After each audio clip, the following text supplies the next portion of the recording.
Welcome to UFO Headline News with me, Heidi Hollis. Today is Tuesday, December 26, 2017, the day after Christmas.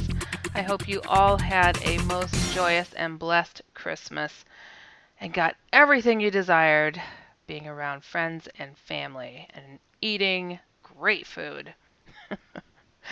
We are going to start off with some interesting UFO reports.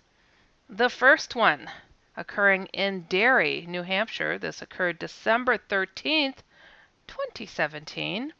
Triangle in the sky. In more detail, the witness states, I was driving south on I-93 in the Derry area of New Hampshire when I saw a solid triangle in the sky heading west at a slow, steady pace. It had bluish lights at each point and a light in the middle of the underside that turned on and off, but not at regular intervals. I lost sight of the craft due to driving. I was not able to get any pictures. I have seen these types of crafts several times in the past. Well, lucky you. The next UFO sighting occurred in California. That's all it says. This happened December 14th, 2017. In brief, they say meteor-shaped object descended from the northeast. It may not be a meteor. Location of landing may be in a field. In more detail, they say sleeping when the cctv camera recorded what appears to be a meteor.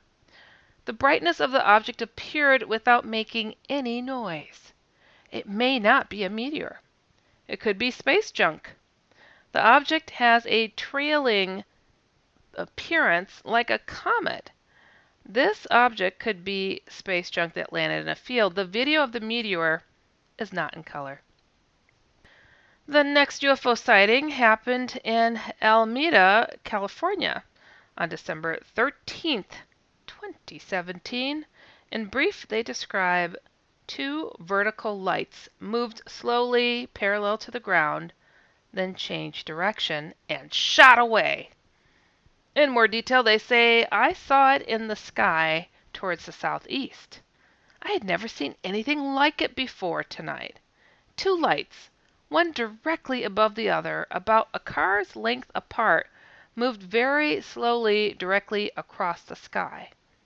It moved parallel to the ground and seemed to be hovering about 200 feet off the ground. Then it slowed down, turned on a dime, and the lights either faded out or it shot off into the darkness. It was difficult to tell which, though I think it flew away as there was nothing there after the lights went out. The entire experience lasted about 15 seconds. From my noticing the lights, to a sense that they were something different, to watching it move across the night sky, to starting to see what seemed like an object between the two lights, though it suddenly and noticeably stopping, changing directions, and then shooting off to the dark. The next UFO sighting happened in Hooksett, New Hampshire. This occurred December 14th, 2017. They describe, I was at a stop sign and observed the triangle hovering over a field. Had blue-white lights at each point and a brighter white light in the middle of the underside. It appeared gray. Sun was not up yet. Then the lights dimmed and it slowly started moving in a straight line. I was on a back road, so lost sight of it with all the trees and turns off the road. I was not able to get a good picture of it, but I have seen the triangle objects several times in the past. The next UFO sighting happened in Chilliwack, British Columbia on September 19th, 2017. In brief, they say, saw a donut-shaped UFO outside of my house. In more detail, they say, I was on my way home with my father from 7-Eleven, and it was just after 5 a.m. Just as we got back, I noticed a bright light in the sky. I frequently look at the night sky in our area, so I know this object was never there before, as I've lived in this house for the last 3 years. My dad thought it was the moon, and he went inside. But it wasn't the moon. It was a donut-shaped UFO with a circular in shape. Think of a circle in a circle. It did glow as bright as the moon, though a bright white. All it did was hover in the same area for about 40 minutes, and it made no noise whatsoever. I was just fine while watching the craft and felt comfortable and wasn't scared. I even took a picture of it that I've compared to others on the internet, and it's the same craft. After observing the craft for 40 minutes, it completely disappeared and went invisible. This is all. The next UFO sighting, it says it took place in Cape Girardeau, Illinois, on December 8th, 2017 at 2200 hours. They state, I was driving with my son to go deer hunting. As I was driving through a very wooded area near the Mississippi River, I saw what I thought was a strange-looking plane. It shot straight down behind some trees, then straight up and hovered, then flew east rapidly. In more detail, they say I was driving with my son to go deer hunting in southern Illinois. We took I-55 south to Cape Girardeau and crossed the Mississippi there. It was around 10 p.m. and we were on Illinois Route 3 heading south, about to run parallel to the river. I noticed a strange-looking plane coming from the east, moving at a very slow speed. I saw it but didn't think much about it until it shot down behind some trees at an amazing speed. It moved so fast my eyes couldn't follow it. I was blown away by what I had just seen, but also confused. Then the object shot back up from behind the trees, hovered for a few seconds, shot up some more, and then flew off towards the direction it came, east. The speed that this thing was capable of was insane. It moved so fast, it was almost like it would jump locations instead of smooth movements. The whole incident left me confused by what I had witnessed and a little nervous, I bet. The next UFO report is from Fort Collins, Colorado. This is a UFO blast from the past that occurred June 15th, 2004. In brief, the witness says, I was a kid and I was woken up like I had some psychological connection to the light or aircraft I saw in the sky, and I felt like I had to watch it until it disappeared. In more detail, they state, this happened when I was in 4th grade, sometime in the summer. I only recently started sharing this experience with family and friends because my father had his own experience within the last couple of years. I remember waking up at about 3:30 a.m. on top of my bed. My bed sheets were made perfectly, all the corners crisp and everything, and my blinds were pulled tightly open.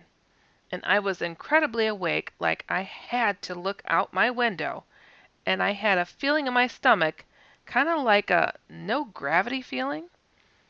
I looked outside in the distance directly in the west of me in my bed, and there is this very large lemon-shaped, bright yellow object very slowly traveling to my left, to south. It was going in a perfectly straight path and moving at a constant speed, what I would think to be like 3 miles per hour, but was probably a little faster given the distance it was away from me.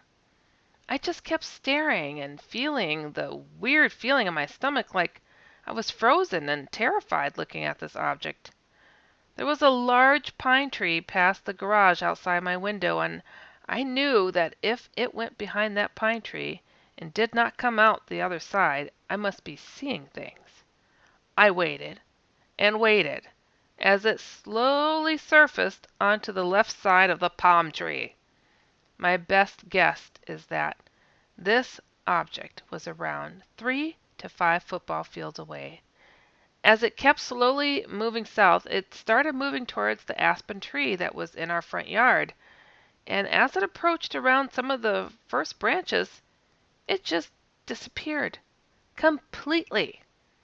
The feeling in my stomach was let go. I became physically less tense, but then a new feeling of reality set in that made me feel incredibly fearful, scared, and confused. I felt like it wanted me to watch it, like it woke me up to watch it. I was so confused why my bed was made. I was on top of all the sheets and comforters and everything, and I was very confused why my blinds were pulled tightly open. I do not know if I did that or if something else had happened that I don't remember. I know that at that time I had watched some movie on Lifetime about a stalker, and I would always shut my blinds before the sun went down because I was scared somebody would crawl into the garage and could see me through my windows, so I knew I had to have closed those blinds. I also never made my bed, especially that neat, but I really have no explanation to those parts of my experience. I also remember there was no sound that I could hear from the object, and my window was closed. But I could usually hear the cars on the street outside of my house, and I could see the lights from the cars, but during the few minutes I saw the object, I don't remember seeing any cars going down that street or my street. I know I didn't see any other objects like airplanes or anything in the sky, and it was crystal clear out that night. I do remember seeing stars in the sky. The whole experience was maybe 5 to 8 minutes, and it felt like the world was absolutely silent and still while I had this weird and frightening connection experience to this object. I have to tell you, sounds like an alien abduction aftermath to me. What do you guys think? I think it does sound like that. The next UFO sighting occurred in Dunbar. This is another UFO blast from the past. This occurred October 15th, the year 2000. In brief, they say the account I am giving, called My Story, was the beginning of things. The picture of the female was similar to one I saw in an experience I had after. In more detail, they say I was at the top of a hill where I had an overwhelming feeling to go there. I got out of the car is when I saw the object coming towards me. When I first noticed it, I was unsure of what it was as it got closer. I thought it was a UFO. When it got above me, I realized this was a spacecraft. There were no motions or other actions other than the lights on it moving around. My feelings were normal. No excitement, no fear. It seemed perfectly normal to me. After the incident, I questioned myself about how I felt no fear and normal for me, which I found strange. I never even told my wife about it until a while later. I lost sight of the object because I had a feeling I had to leave, which I did. I have picked Dublin for the time zone as my account took place in Scotland, and the time zone is Greenwich Mean Time, and the hour was 1935. In the continued Christmas spirit, being that Christmas was just yesterday, I'm going to share some interesting Christmas-inspired paranormal stories. How's that? We're talking angels, whatever. All right, so the first story I'm going to relate begins with Jackie believes that her guardian angel came to her aid on 2 occasions, helping her avoid serious injury. Most interesting, her testimony is that she actually physically felt and heard this protective force. Both happened when she was a child of kindergarten age, while at a popular sledding hill near the post office, her town. Jackie was enjoying the day with her family. The young girl decided to try the steepest part of the hill. She closed her eyes and started down. She says, I apparently hit someone going down and I was spinning out of control. I was heading for the metal guardrail. I didn't know what to do, says Jackie. I suddenly felt something push my chest down. I came within less than half an inch to the rail, but didn't hit it. I could have lost my nose. Jackie's second. We, the entertainment-loving people, demand the best unlimited wireless plan ever from AT&T. I thought I raised you better than to make demands like that. You know what? We want even more than that. We want AT&T to give us unlimited entertainment. What else do you want, a flying car? Well, maybe HBO included in our plan. How about a unicorn? And we want to watch all our favorite shows without paying overages. Good luck with that. And we want all of this, plus we want to save $25 on our monthly DirecTV bill. But you can save me $25? Well, yeah. I'm proud of you, son. Only AT&T offers you unlimited data with HBO included and never pay overages. Visit your local AT&T store and get AT&T Unlimited Plus, our best wireless deal on unlimited data. Plus, save $25 per month on DirecTV. It's entertainment your way. Requires activating HBO at att.com/unlimited with HBO. Benefits starts within 2 bills. Plan includes stream saver. After 22 gigabytes of data usage, AT&T may slow speeds. Must buy AT&T Unlimited Plus and DirecTV before November 11th to get the monthly savings, which start in 3 bills. Prices and channels subject to change. Coverage and other restrictions apply. See store for details. Second experience occurred during her birthday celebration at school. She had run across the playground to place her crown on a bench. While running back to her friends, 3 boys tripped her. The playground was filled with metal objects and wood chips, so it was not like the safe playgrounds today. Jackie says that she went flying and hit something just under her eye. She says, "But I felt something pull me back when I fell," says Jackie. "The teacher said that they saw me sort of fly forward then fly back at the same time. As they hurried me to the nurse's office, I heard an unfamiliar voice keep telling me, 'Don't worry, I'm here. God doesn't want anything to happen to his baby.'" Oh, that's very sweet. The next story shared in the Christmas spirit, The Reading Angel. The story begins, "It's remarkable how many stories of angels come out of hospital experiences. It may not be so hard to understand when we realize they are places of sharply focused emotions, prayers, and hope." Reader Debe entered the hospital in 1994 with acute pain from a fibroid tumor the size of a grapefruit in her uterus. The surgery was successful but more complicated than expected, and her troubles weren't over. Debe recalls that she was in horrible pain. She had an allergic reaction to the morphine she was given, and doctors were trying to counteract that with other medications. This turned a bad experience worse. Not only had she just had a major surgery and feared she might not be able to have children, she now dealt with the pain of an acute drug reaction. After receiving more pain medication, she was able to sleep for a few hours. She says, "I awoke in the middle of the night. According to the wall clock, it was 2:45. I heard someone speaking and realized someone was at my bedside," she says. "It was a young woman with short brown hair and wearing a white hospital staff uniform. She was sitting and reading aloud from the Bible. I said to her, 'Am I all right? Why are you here with me?' The woman visiting Debe stopped reading, but did not look up. She simply said, 'I was sent here to make sure you'd be all right. You are going to be fine. Now you should get some rest and go back to sleep.' She began to read again, and I drifted off back to sleep."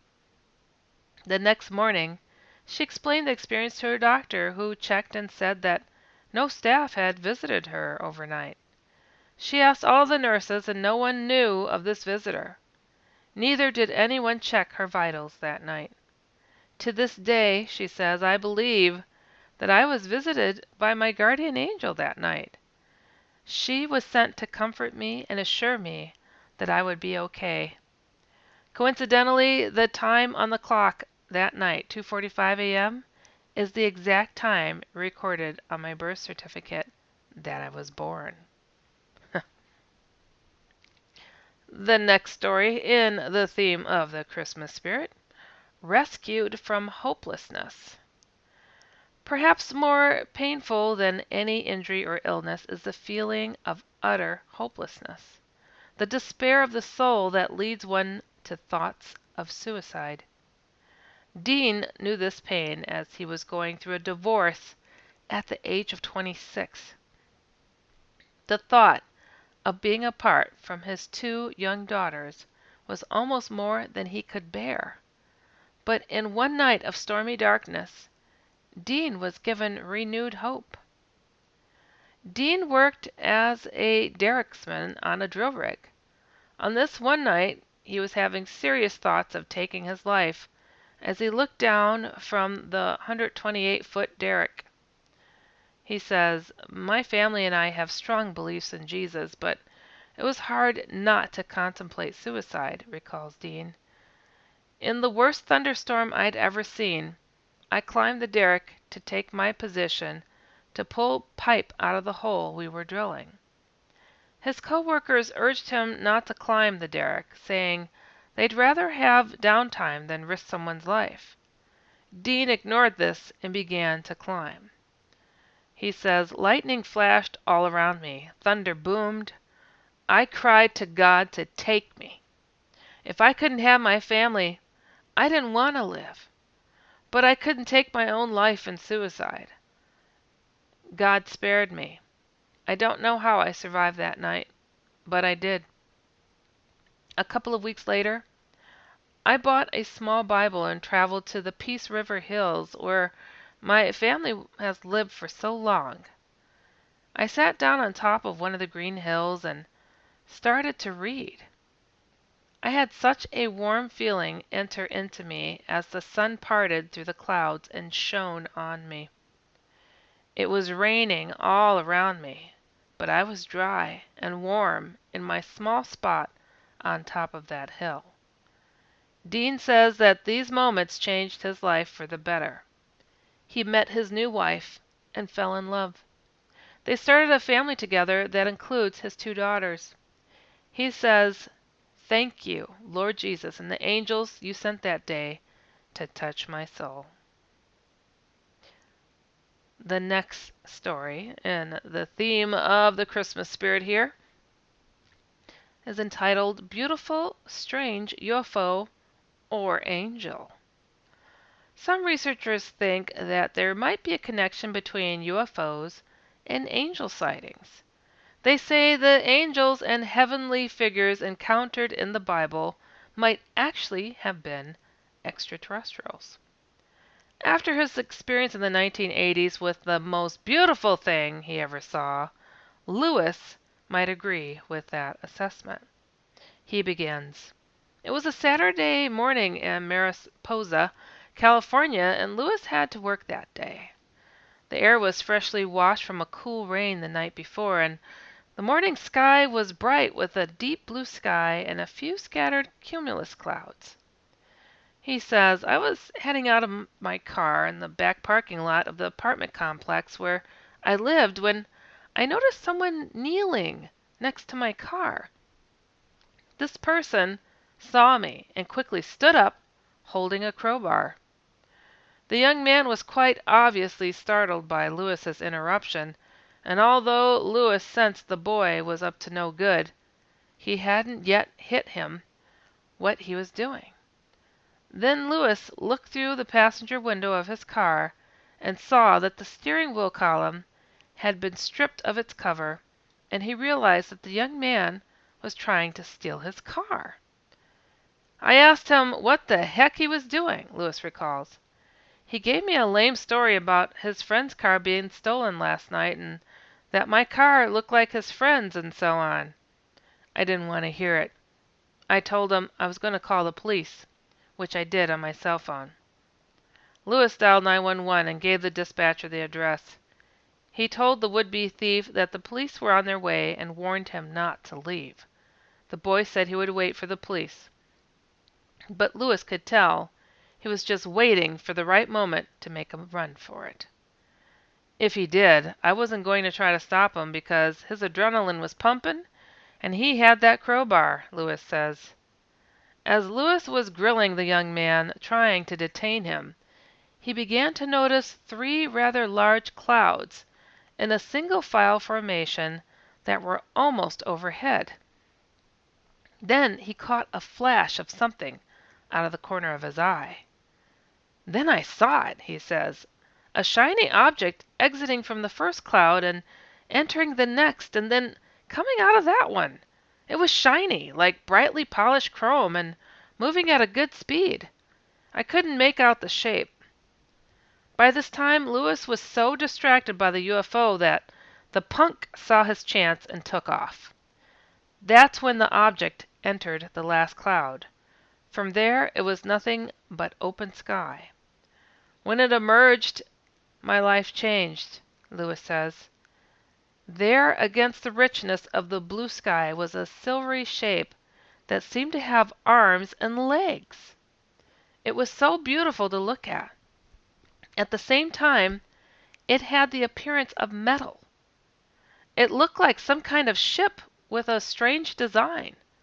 The best way I can describe it is it looked like silverware in the design of the stick man children draw.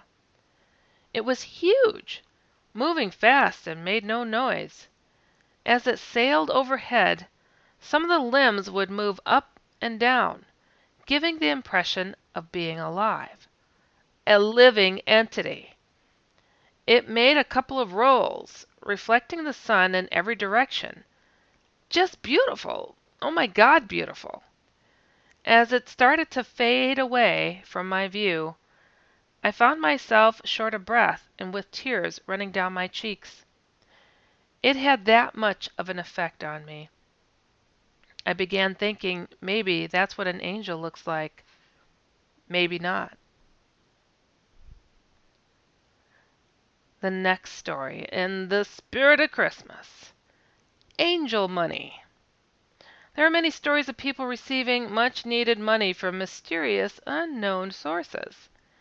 Ellie has such a story that recalls from the summer of January 1994 in the suburb of Thornbury, Melbourne, Australia.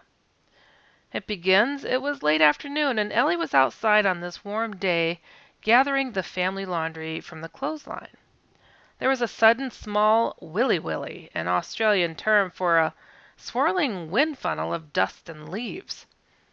She says, as it raced past me, I saw something blue whirling in the middle of the dust and leaves and managed to grab a hold of it, she says. I was surprised and very pleased to see it was a $10 bill. A few days later, Ellie was at the back of the yard checking on her garden tomatoes when she spotted something laying in the grass.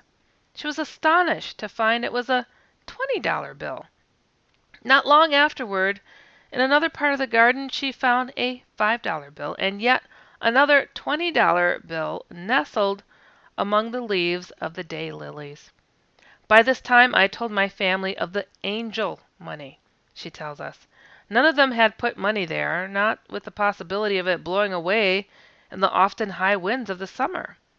All was quiet for a few days. Then one of my sons came in with an ear-to-ear grin and a $20 bill that he had just found on top of the compost heap. Now most of us would rationalize that this was not angel money at all, but that it had simply blown into Ellie's yard from some poor soul who lost it. But Ellie's not quite convinced of that explanation because of one more interesting find, this time in her house. A week or so later, she remembers well, I was cleaning out under the bed and pulled out a pair of slippers. And there, nestling in the toe of one, like a little grace note, was a 50-cent coin. Beautiful. Well, I want to thank you all so much for listening to UFO Headline News with me, Heidi Hollis, and be sure to check out UFOHeadlineNews.com every single day. And also tune into my other weekly show, The Outlander, which is every Friday, 9 p.m. Eastern, 8 p.m. Central, and catch my paranormal comic, The Outlanders. Direct links can be found at HeidiHollis.com, or you could always go to InceptionRadioNetwork.com. Remember always to keep an open mind so you can stay informed and inspired.